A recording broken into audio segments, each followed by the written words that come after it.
ЖНТРКнын эфирдик убактысын жаңылыктардын толукталган чыгарылышы улантат. Студияда мен Алмаш Бараталиева, саламатсыздарбы? Алгач бүгүнкү чыгарылыштан кыскача. Биз жеңишке умтулган спортчуларыбызды ар дайым ардактап алууга даярбыз, деди президент Сооронбай Жээнбеков бүгүн 18-чи Азия оюндарынын жеңүүчү спортчуларына мамлекеттик сыйлыктарды тапшыруу аземинде. Силердей уул кыздарыбыз менен, намыска жараган уул кыздарыбыз менен биз жалпы элибиз ар дайым сыймыктанабыз. Алгачкы кардын жаашы дыйкандарды чыгымга учуратты. Экинчиге өткөндө суук түшүп, кар жээп, ошондон анчейин муну сена түшөт да. Экинчи сорт болуп калат. Ошонго сал зыян болду азыраак.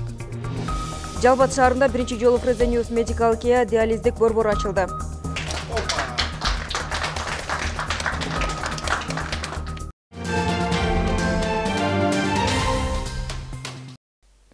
Биз жеңишке умтулган спортчуларыбызды ар дайым ардактап алууга даярбыз, деп айтты Кыргыз Республикасынын президенти Сооронбай Жээнбеков бүгүн 17 октябрда 18-чи Азия оюндарынын жеңүүчү спортчуларына жана алардын машыктыруучуларына мамлекеттик сыйлыктарды жана акчалай сертификаттарды тапшыруу салтанатынын аземинде.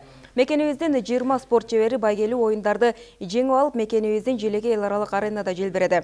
Кыргызстандык спортчулар өлкөбүздүн тарыхында биринчи жолу 3 алтын, 5 күмүш, 12 коло медалын жеңип алып, өлкөбүздүн кадыр баркын бийик көтөрдү. Сиздердин жеңиштер менен жалпы Кыргызстан эли сыймыктанат, деп белгилеп Сооронбай Жээнбеков спортчуларды жеңиши менен куттуктады. Президент алгачкы алтын медалды жеңип алган Төрөкан Багынбай уулуна, алтын жана күмүш медальга ээ болгон Дарья Масловага, ар бир таймашында өлкөбүздүн атын улам даңазалап келе жаткан Айсулуу Тыныбековага өзгөчө ыраазычылык билдирди.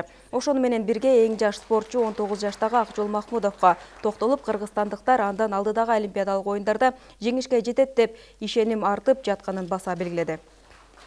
Бул сиздердин жеңишиңиздер биздин өлкө үчүн, биз эл үчүн чоң сыймык жана намыс. Сиздер жалпы журтубуз сыймыктана турган мына жеңишке жеттиңиздер.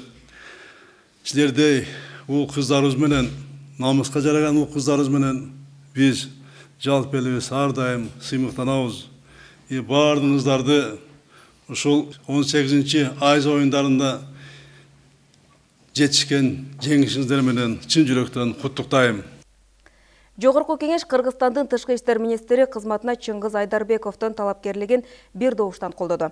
Добуш берүүгө катышкан 101 депутаттын баары тең макул деп добуш берди. Айдарбековдун талапкерлигин көрсөтүп, парламентке өкмөт башчы Мухаммедкалый Абылгазиев өзү барды. Мыйзам боюнча өкмөт мүчөсү иштен кетсе, премьер-министр жаңы талапкерди парламентке сунуш кылат. Жогорку кеңештин чечиминен кийин президент жарлык чыгарат. Буга чейинки министр Эрлан Абдылдаев өткөн аптада өз калоосу менен иштен кеткен.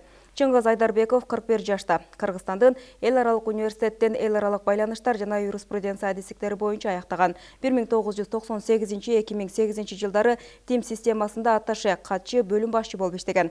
Кыргызстандын Өзбекстандагы, Туркменистандагы элчиликтеринде убактылуу ишенимдүү өкүл, кеңешчи болгон. 2016 жылдын апрелинен тартып Кыргызстандын Жапониядагы элчиси болуп иштеп келаткан. Кыргыз Республикасынын премьер-министри Мухаммедкалый Абылгазиев жеткиликтүү турак жай 2015-2020 программасын ишке ашыруу маселеси боюнча жумушчу кеңешме өткөрдү. Калкты жеткиликтүү турак жай менен камсыздоо өкмөттүн артыкчылыктуу милдеттеринен болуп саналат. Бүгүнкү күнү жеткиликтүү турак жай 2015-2020 программасын каржылоого республикалык бюджеттен 3,6 миллиард сом бөлүнгөн. Бул 3,5 миң үй бүлөнү турак жай менен камсыздоону шарттады, деп билдирди Мухаммедкалый Абылгазиев кеңеш менен жүрүшүндө. Өкмөт башчынын айтымында президент Сооронбай Жээнбеков тарабынан ипотекалык насыялоо механизмдерин өркүндөтүү боюнча милдеттер коюлган. Премьер-министр белгилегенде, ипотекалык программаны мындан ары каржылоо максатында өкмөт тарабынан 2018 жылдын аягына чейин кошумча 500 миллион сом табылган. Бирок муктаждыктарды турак жай менен камсыздоо үчүн каражаттар дагы деле жетишсиз. Биз мындан ары да активдүү иштөөгө тийишпиз жана ипотекалык насыялоо боюнча үстөктөрдү төмөндөтүү жана аны мындан дагы жеткиликтүү жана натыйжалуу кылуу үчүн ипотекалык насыялоо механизмдерин жакшыртуу боюнча милдеттерди алдыбызга коебуз, деди премьер-министр. Мухаммедкалый Абылгазиев пайыздык үстөктөрдү төмөндөтүү механизмдерин иштеп чыгууну, ошондой эле насыя алуучулар турак жайды сатып алган баанын өзүн төмөндөтүү боюнча таасирдүү чараларды иштеп чыгууну тапшырды. Сокулук районуна караштуу Новопавловка айылында уурулар $70.000 салынган сейфти үйдөн чыгарып кетишкен. Бул тууралуу Чүй облустук милициясынан маалымдашты. Билдирмеге караганда 12 сентябрь күнү саат 14:00 Сокулук райондук милициясына Новопавловкадагы үйлөрдүн бири тонолгону боюнча билдирүү келип түшкөн. Жерине барганда турак жайдан сейф жоголгону белгилүү болгон. Түшкү саат 12:00 13:30 чейинки аралыкта кылмышкерлер үйдүн терезесин талкалап кирип, $70.000 салынган сейфти арабанын жардамы менен унаага жүктөп качып кетишкен. Сейфте акчадан сырткары алтын зер буюмдары, Швейцария сааттары жана бир нече фирманын документтери болгон. Алдын ала маалымат боюнча сейфтин салмагы 150 килограммды түзгөн деп айтылат маалыматта. Аталган факты боюнча кылмыш жаза кодексинин 164-беренеси. Уурулук боюнча кылмыш иши козголуп, экспертиза дайындалган. Натыйжада Чүй облустук ички иштер башкармалыгы менен Сокулук райондук ички иштер бөлүмүнүн криминалдык милициясы буга чейин бир нече жолу соттолгон 27 жаштагы жаранды шектүү катары кармады. Алдын ала маалымат боюнча уурулукка 3 адам катышкан. Алардын экөө ким экени такталып, учурда изделүүдө. Расмий эмес маалыматтар боюнча азыр Кыргызстандын 1 миллиондон ашуун калкы сыртта миграцияда жүрөт. Албетте өлкөдө керектүү деңгээлде жумушчу орундар түзүлбөгөндүктөн көпчүлүгү каражат табуунун булагы катары сыртка агылууда. Бирок өтө өкүнүчтүү жагдай сыртта иштеп жаткан мекендештердин укугу көбүнчө корголбой эмес, кордолуп жатышы. Ага кечээ күнкү Туркиянын Анталия шаарында болгон кырдаал. Туркияга иштегени барып алданып Кыргызстанга келе албай жаткан 46 адамдын абалы жөнүндө таратылган көрүнүш коомчулукта кызуу талкууга алынды. Иш берүүчүлөр айлык бербей же кеткенге билет алып бербей жаткандыгы андагылар ырастап кетишкен. Арызданып жаткан мекендештер Анталия провинциясынын Кемер шаарындагы Авангард деген мейманканада иштеген. Ушул жылдын май айында Бишкектен Fiesta сервис компаниясы аркылуу кетишкен. Аларга өз убагында эмгек майнасы берилбеген, ал турсун келишимде көрсөтүлгөн каражаттан да аз берилген. Ал эми Fiesta сервис компаниясынын жетекчилиги 46 кыргызстандык көчөдө калды деген билдирүү чындыкка дал келбей тургандыгын айтып, учурда алар маселени чечүү иштери менен чуркап жүргөнүн билдиришкен. Тышкы иштер министринин маалымат департаментинин маалыматында бул окуяны Кыргызстандын Стамбулдагы башкы консулдугу өз көзөмөлүнө алган. Бул ортомчу компания аркылуу кетип, укугу кордолгондор болду. Чындыгында сыртка жумуш издеп, каражат тапкысы келгендер айрым убакта жакын эмес таанышын чакырсуу артында кете берип, натыйжада үйдөн жок же чүйдө жок болгон көрүнүштөр кыргызстандыктар үчүн жаңылык деле болбой калды. Ошондуктан сыртка чыкканда ким болбосун иш келишимде мигранттын эмгек укугу менен милдети бар экендигин билип, мамлекеттик миграция кызматы аркылуу аракет жасаганы мыйзамдуу көрүнүш. Эми чоңдорубуз караш керек да ошол суроолорду, кыйынчылыктарды оңош керек. Макул, Туркиядагы абал ал болсун. Бирок сыртта жүрүп бири-бирине колдоо көрсөткөндүн ордуна тетиришинче кара күчүн көрсөтүп, салык салып, ал турсун муздак курал менен адамды ажал менен бет келиштиргенде да кыргызстандык экенин укканда уйкуң урушат. Сыртка кеткен ким болбосун жыргап кеткен жери жок. Жумушчу орундардын аздыгы болсо да эң төмөнкү айлык акынын азабынан акча издеп алгандар ал жакта башка улуттан эмес, дал ушул кыргыз улутундагы кыргыз жарандарынан кордук көрүп жатканын бүгүнкү күндүн көйгөйү эмеспи? Россиянын Москва шаарында кыргыз жарандарынан опузалап акча жана алардын документтерин тартып алган кылмыштуу топ кармалып, ыкчам иликтөө иштери негизинде кылмыштуу топтун арасында кыргыз 8 жараны бар экени аныкталган. Алар мыйзамдагы урук Камчы Көлбаевдин атын пайдаланып, ири өлчөмдөгү акчаларды жарандардан талап кылып келишкендиги жөнүндө жарыяланган. Сыртта да арам жол менен оңой окоткулга баш байлап, андан да өз жердештерин тоногондордун жолу болсун эле деген келет. Мигрант болуп Россияда жүрүшөт, башка жактарда жүрүшөт. Ошондой жүргөндөн кийин Кыргызстандын атын жамааты кылбаш керек. Ошол жактагы жаштар Кудайым ден соолук берсин, тынч жүрсүн, тапкандар тойлорго буйрсун деп биякта ата энелер тилеп отурса, бирок кээ бир арасында жаман жаштар бар экен, тарбиясыз жаштар бар. Мектепте жакшы тарбия берилет, бирок ошону андан ары жакшы алып кетпеген балдарды угуп көрүп билип жүрөбүз. Мына Фейсбуктан окуп атабыз. Көптөгөн жаштарыбыз бар, өздөрүн тоноп, өздөрүнөн ушул тапкан айлыгымды үйгө жөнөтөйүн деп жүргөн балдарды тоноп, ошол жакта жүргөн жап-жаш кыздарыбыздын тапкан акчаларын алып коюп тоноп жаткан өтө өкүнүчтүү иш болуп атат да. Москвада кыргызстандык балдар мушташып 19 жаштагы жигитти бычактап коюшкан. Бул туурасында Москвадагы кыргыз диаспорасынан билишкен. Окуя 14-октябрга караган түнү саат 12-лер чамасында болгон. Бычакталган жигит ооруканага жеткилип, бирок эртең мененки саат 7:30 чамасында жан берген. Бул жакынкы 1-2 күндүн ортосунда жүрүп окуялар. Буга чейин да кыргызстандык жаран унаа менен тепсеп кетти, кыргызстандык жаран адам өмүрүнө коркунуч келтирди деген маалыматтар көп айтылып келген. Иштейт деп кетип алдагандар да, иштейм дегендерди жарга такап сундагандар да, алтырсун бычак алып өмүрүнө коркунуч жараткандар да бөтөн эмес, өз элибизден болуп жаткандыгына аргасыз баш чайкайсың. Мен деле бала чакам бар аякта. Жакшы жүрүшсүн ошолор деле. Уруш караш болуш керек. Бардыгыңар биримдүү болсоңор экен, бардыгыңар бир жеңден баш чыгарып, бир колдон жең чыгарып, ынтымактуу болуп жүрсөңөр, силерге не жетпейт? Силер эсен-аман кайра эл жериңерге келип, биздин элибизди, жерибизди оңдой турган жаштар силердин колуңарда биздин тагдырыбыз. Ошону билбей, ошондой жаман ишке барып атканыңар абдан өкүнүчтүү. Кыргыздар абалтан кыйчалышта колун сынган, досун сатпаган, өздү жатка бербеген эл деп мүнөздөлүп келген. Азыркы абал шарт такыр башка. Алдагандар да, алдангандар да, сынагандар да, сырдалгандар да кыргызстандыктар. Өкүндүргөн жагдай мына ушунда. Жыл сайын Кыргызстанга сырттан жүк 200 менен келгендердин саны өсүүдө. Өткөн жылы алардын саны 238ди түзгөн. Гүлжина Мөндөйбө, Уларбек Мырзабеков, жаңылыктар программасы үчүн.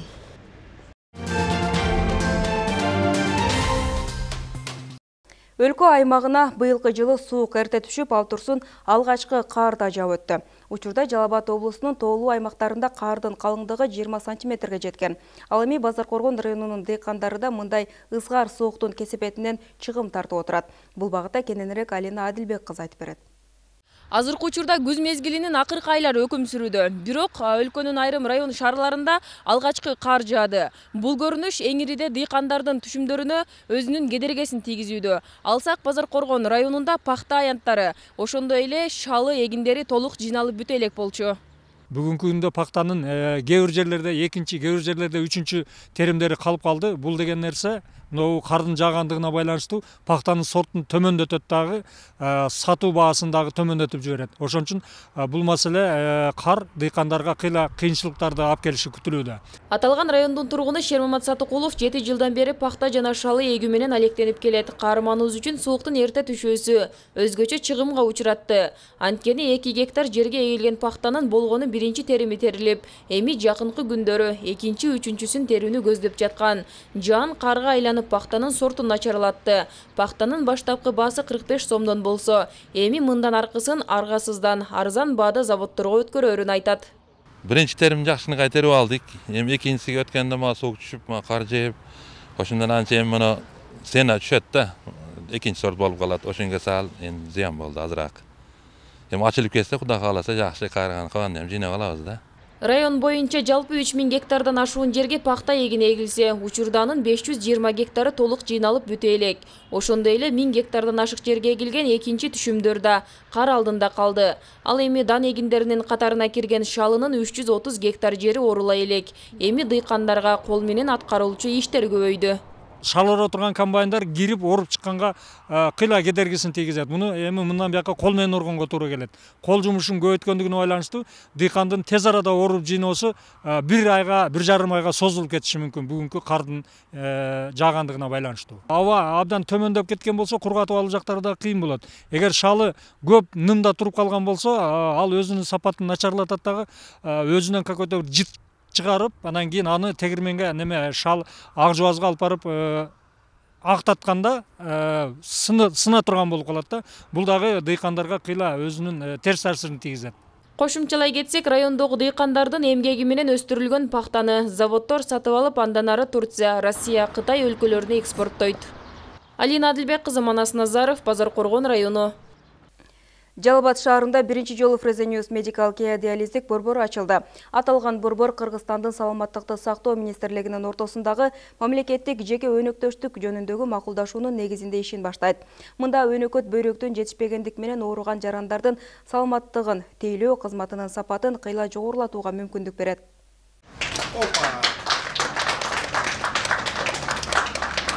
Бул 4 диализдик борбордун биринчиси. Борбор 15 жасалма бөйрөк аппараты менен жабдылган.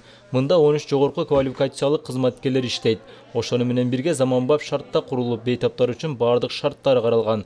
Ал эми акыркы учурларда өлкөдө өнөкөт бөйрөк оорулары көбөйгөндүгүн иш-чарада белгилешти.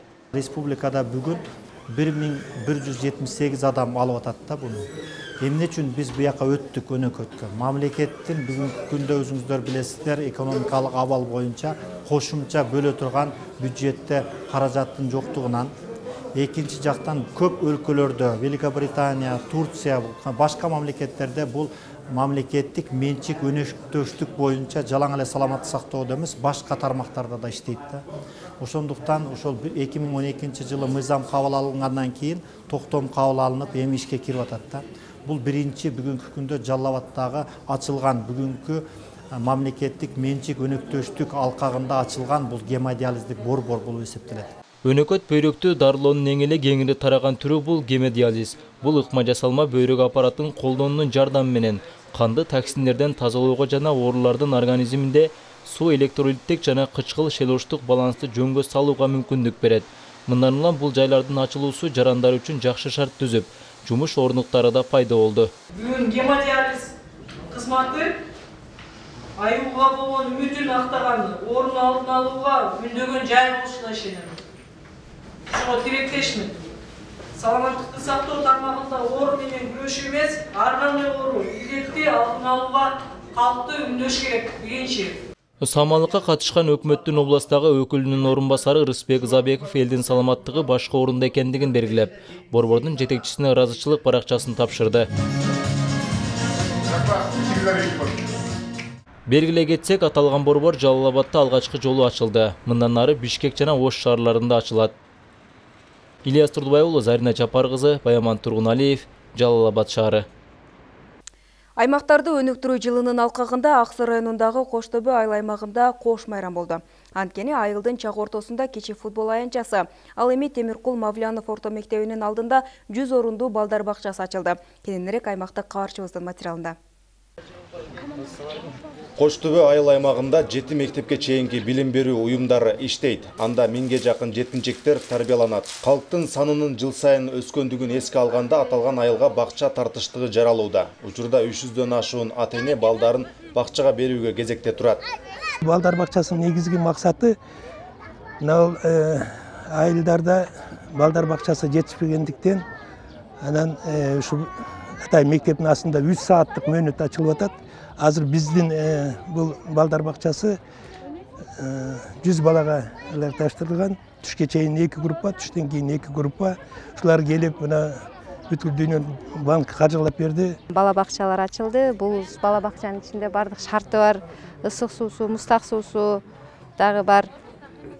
Балдардын ойной турган оюнчуктары бардык шарты менен биз бардык ата-энелер ушунчалык ыраазы болдук. Аймактарды өнүктүрүү жылынын алкагында жеке ишкерлер тарабынан Коштөбө айыл аймагына бир катар объектилер курулууда. Жаштардын мындай аракеттерин улуу муундар сыймыктануу менен айтышат. Жеке каражатынан элге көмөк көрсөтүп келген Асылбек Көчүмкулов жаштардын спорт менен машыгып, ортодо ынтымакты бекемдөөсүнө түзгөн шарты алкышка арзыйт. Ушул Коштөбө айыл өкмөтүнүн балдарына, жаштарына спорт аянтчасын куруп берип атканына аябай кубанычтамын. Şu baldardın geleceği жақсы болдун. Şu sporttan baldar den soluğu жақсы болдун. Чыңалган жаштардан болдун. Şu baldardын арасынан жакшынакай спорт чеберлери чыксын. Элеттен чыккан ишкерлер буга чейин да өзүнүн кичи мекенинин өсүп өнүгүшүнө зор салымдарын кошуп келишкен. Ал эми спорттук аянттуу болушкан мындагы жаштардын кубанычында чек жок. Эң негизгиси Асылбек университетинин şu элиме, журтума кызмат кылайын. Şunda bir gelecekteki yaş baldarını tarbiyalap önü östüreyim degen çoğun maksatı var ekan. Uşul maksatın koldop kuvatlap jaratkan Allah baş bolup koldop kuvatlasak. Şunday jigitler köp bolsa mamlaket özü önüge ösüp күчтүү мамлекеттердин катарына кошулат эле деген ишеничтемин. Быйылкы жылда Коштөбө айылынын 5 көчөсү жарыктандырылды. Андан сырткары таза суу менен камсыз болду. Эми Торук айылына балдар бакчасынын курулушу башталуу алдында турат. Аймактарды өнүктүрүү жылы ийгиликтердин башаты болууда деп айтууга негиз бар. Тагайбек Акматов, Абдумомун Калбаев, Топчубек Ашыралы уулу, Аксы району. Кезек спорт жаңылыктарында. Кече күнү Жалал Абад шаарында бокс боюнча жаштар арасында Кыргыз Республикасынын эмгек сиңирген машыктыруучусу Кочкорбек Алимжановдун жаркын элесине арналган 7-чи эл аралык турнир старт алды. Кеп учугун спорттук кабарчыбыз Маматкадыр Маматалиев улайт. Кыргызстанда спорттун бокс түрүн өнүктүрүүгө ополтоодо эмгек өтөгөн СССР спортунун чебери, Кыргыз Республикасынын эмгек сиңирген машыктыруучусу Жалал Абад шаарынын ардактуу атуулу маркум Кочкорбек Алимжановдун жаркын элесине арналган бокс боюнча жаштар арасында бул ирет 7-чи жолу өтүп жаткан турнирге Тажикстан, Өзбекстан жана ринг ээлери катары каралган Кыргызстан мамлекеттеринен 100 жаш атлеттер катышып 10 салмак бирдигинде күч сынашууда. Эл аралык турнирдин уюштуруучулары кезинде маркум Кочкорбек Алимжанов өзү эмгектенген Жалалабад шаарындагы Ратбек Санатбаев атындагы Олимпиадалык резервтердин спорттук мектеби демилгени колго алып жакындан жардам бергендер Жалалабад шаардык жана Жалалабад областтык жаштар иштери, дене тарбия, спорт боюнча башкармалыктын жамааттары.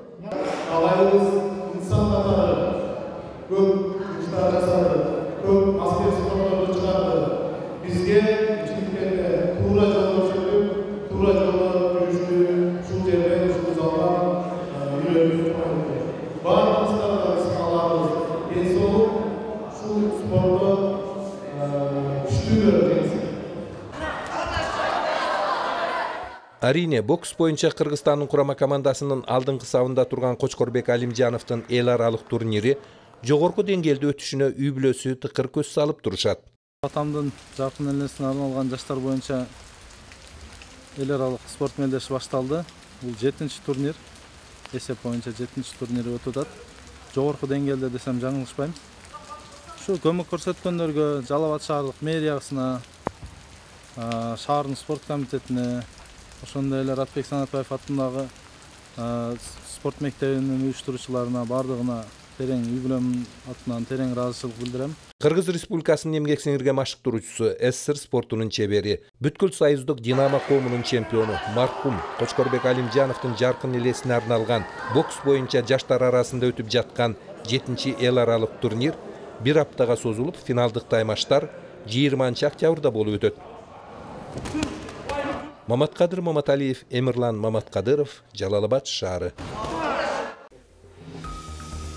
Сиздер бүгүнкү күнгө анган жаңылыктардын толукталган чыгарылышы менен тааныш болдуңуздар. Кечиңиздер көңүлдүү улансын, саламатта туруңуздар. Алдыда эртеңки күнгө карата алынган аба ырайы менен таанышабыңыздар.